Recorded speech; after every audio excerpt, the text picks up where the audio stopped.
Oi gente, tudo bem com vocês? Hoje estamos fazendo o primeiro vídeo de dicas de estudo de 2017 e começando logo pelas ciências humanas, que são a paixão da minha vida. Assim, obviamente tem dicas que todo mundo já conhece, né? De fazer resumo, ler várias vezes a mesma coisa, mas eu queria coisas diferentes, porque ciências humanas eu acho que é a área do conhecimento que as pessoas estudam de maneira mais tradicional, mais ortodoxa, digamos assim. E não é a realidade, não precisa estudar só papel, caneta e resumo e ler. Eu procurei dicas de maneiras diferentes da gente estudar ciências humanas pra não ser a mesma coisa e pra não ficar chato. Então hoje eu reuni dicas diferentes, são 6 dicas e eu espero que vocês gostem. A primeira dica é uma dica que eu já dei no meu vídeo sobre como decorar, mas todo mundo amou e é uma dica que eu uso muito, que é fazer o perfil psicológico das personagens que você tá estudando. Isso me ajuda muito em história e também em filosofia, que você, ao invés de decorar, por exemplo, o que o Napoleão fez, você simplesmente faz o perfil psicológico. Quem era Napoleão? Ele não era um cara baixinho que achava que a França era o melhor país do mundo, que a cultura francesa era melhor. Não faz sentido ele, que se achava tanto, era francês e ainda era um militar, conquistasse um tanto de país na Europa e impusesse a cultura francesa nesses lugares. Então assim, ao invés de você decorar o que o Napoleão fez durante a expansão dele, você entende quem é Napoleão e aí tudo faz muito sentido. E isso ajuda muito, muito, muito quando você faz o perfil psicológico dos filósofos gregos, porque ajuda muito a decorar cada tipo de pensamento. Então é muito bom você, ao invés de gastar espaço na sua mente decorando coisa que depois você vai esquecer, você entende quem é a pessoa e aí com a lógica, com o seu raciocínio, você consegue pensar,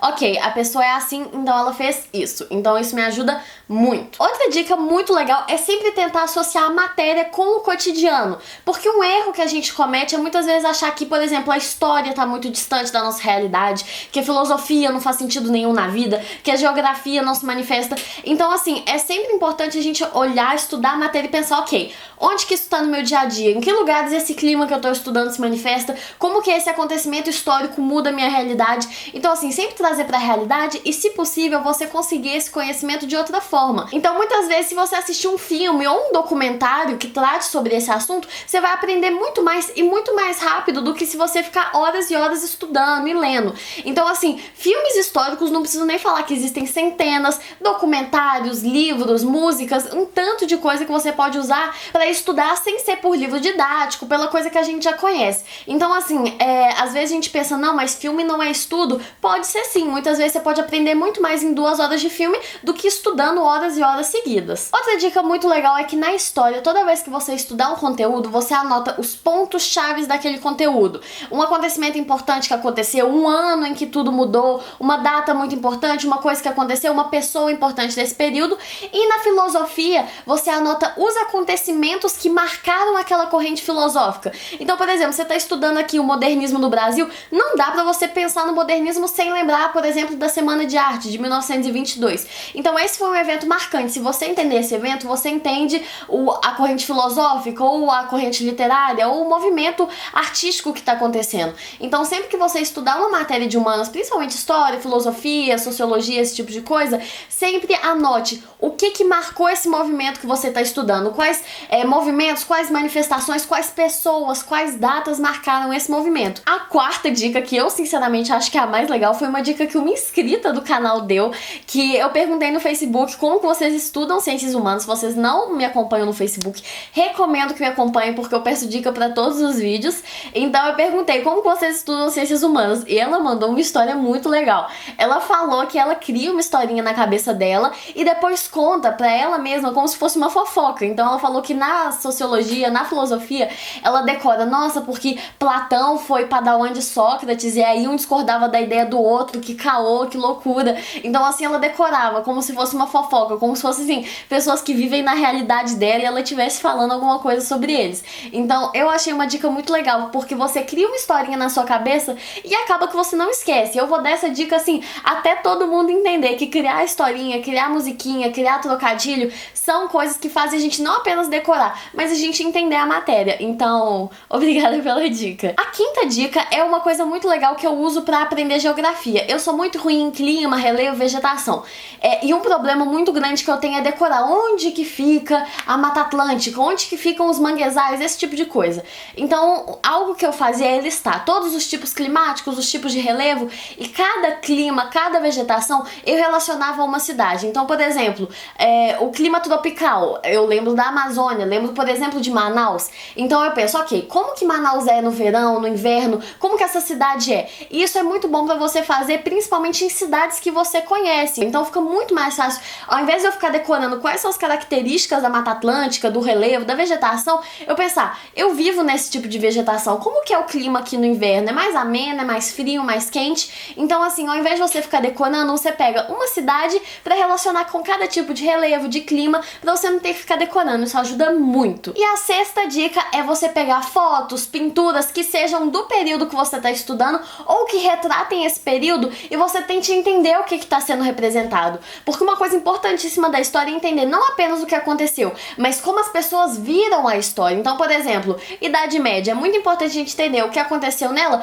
mas mais importante ainda é entender por que as pessoas chamavam a Idade Média de Idade das Trevas. Por que as pessoas que nasceram depois da Idade Média quiseram chamar esse período de tenebroso, de terrível. Então é muito importante a gente ver fotos, pinturas, representações daquela época pra gente entender o ponto de vista das pessoas e pra gente ver se a gente entendeu mesmo a pintura. E é muito importante isso porque tanto os vestibulares, o Enem em si, usam muitas imagens. Então é muito bom a gente ir se familiarizando com essas imagens, com as charges das épocas, pra gente já ter uma familiaridade e pra gente entender de fato o que aconteceu. E a última dica, que é uma dica meio bônus, é pra galera que tem interesse na área de humanas fazer uma boa faculdade. A faculdade que eu tenho pra sugerir pra vocês é uma que eu conheci recentemente, que é a FESP de São Paulo. Inclusive quero muito conhecer porque ela é num prédio histórico, então me tocou muito e ela tá com matrículas abertas pra 2017. Mas por que eu estou falando dessa faculdade? Porque ela é uma faculdade, segura essa marimba, mon amor,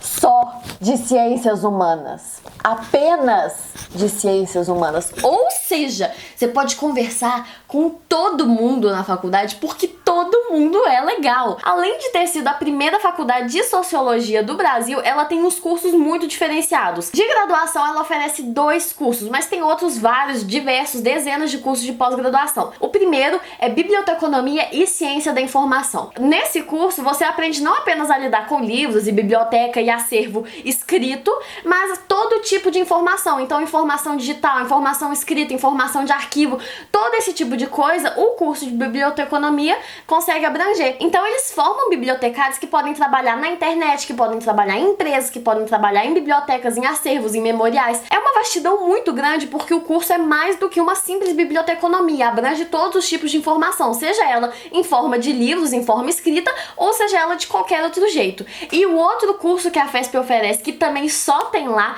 é Sociologia e Política, o que é totalmente diferente das ciências sociais que eu já conhecia e já estava acostumada, que envolve também a política e como a humanidade chegou aqui, e antropologia. Então é um curso muito mais completo e é um curso único, com uma grade curricular diferente de todas as outras faculdades.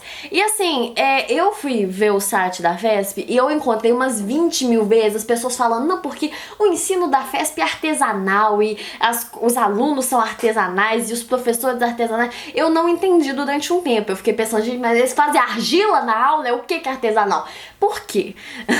Porque o ensino deles é sim artesanal, de forma que as turmas são reduzidas, então os professores têm um trato individual com cada aluno para perceber o que o aluno está precisando, para dar uma atenção individual mesmo para as pessoas. Porque assim cada um tem a atenção que precisa e consegue subir no curso e se dar bem, e eles têm acesso a várias bibliotecas por lá. Então assim, é um curso mais chegadinho na gente, é um curso bem humano, sabe? Então, a última dica de hoje é para quem tem interesse em ciências humanas e quer cursar ciências humanas, conheça, nem que seja só para ir lá visitar o prédio histórico, conheça a FESP, que é a Fundação Escola de Sociologia e Política. E eu também não posso deixar de falar que se você tiver alguma outra dica para estudar ciências humanas, pode deixar tudo aqui nos comentários, se vocês quiserem que faça parte 2, se vocês gostaram das dicas, então deixem aqui nos comentários o que vocês acharam desse vídeo. Vou deixar aqui na descrição todos os links pro processo seletivo da FESP para quem quiser saber mais também. E muito obrigada pela paciência para você que viu o vídeo até aqui. Se você gostou, não deixe de dar um ipiate clicando no botãozinho aqui embaixo e se inscrever no canal se você não for inscrito. Muito obrigada pela paciência, um beijo e até o próximo vídeo.